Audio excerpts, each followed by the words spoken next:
आपने भी कई बार सुना होगा यूपीएससी एग्ज़ाम के बारे में। बहुत सारे लोग यूपीएससी एग्ज़ाम की तैयारी कर रहे हैं। यूपीएससी का एग्ज़ाम बहुत टफ होता है।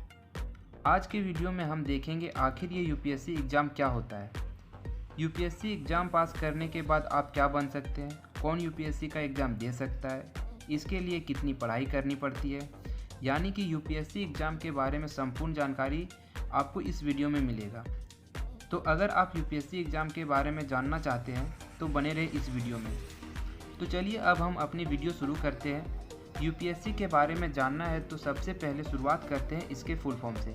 आखिर यूपीएससी का फुल फॉर्म क्या होता है? स्टूडेंट्स, यूपीएससी का फुल फॉर्म होता है यूनियन पब्लिक सर्विस कमीशन, जिसे हिंदी में कहते हैं संघ लोक सेवा आयोग। स्टूडेंट्स, ये एक तरह का नेशनल लेवल का एग्ज़ाम होता है।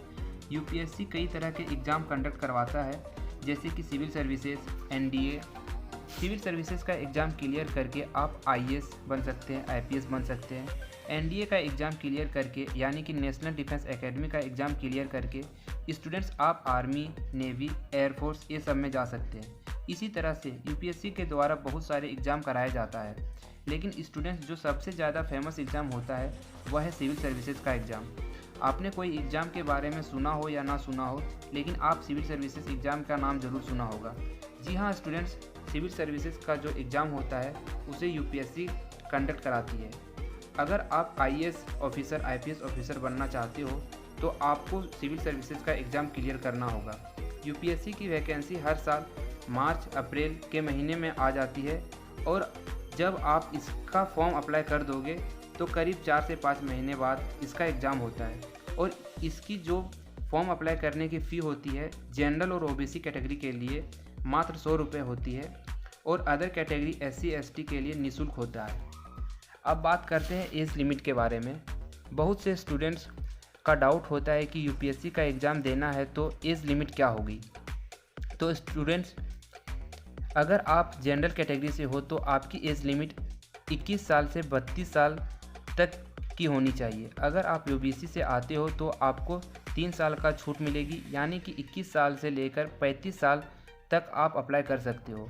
और उसके साथ साथ आप अगर एससी और एसटी कैटेगरी से आते हो तो आपको 5 साल की छूट मिलेगी, यानी आप 21 साल से 37 साल के बीच हो तो आप फॉर्म अप्लाई कर सकते हो। अब बारी आती है कौन कितनी बार अप्लाई कर सकता है। ऐसा तो नहीं है कि 21 साल से 32 साल तक हर साल आप अप्लाई कर सकते हैं। जी नहीं स्टूडेंट्स, ऐसा नहीं है। इसमें भी कैटेगरी वाइज थोड़ा सा डिफरेंट होता है। अगर आप जनरल कैटेगरी के स्टूडेंट हैं तो आप यूपीएससी का एग्ज़ाम 6 बार दे सकते हो। जब तक आपकी एज लिमिट है तब तक आप 6 बार दे सकते हो। उसके अलावा आप ओबीसी कैटेगरी के हो तो आप 9 बार एग्ज़ाम दे सकते हो। उसके अलावा अगर आप एससी एसटी से हो तो आपकी जब तक एज लिमिट है तब तक आप ये एग्ज़ाम दे सकते हो।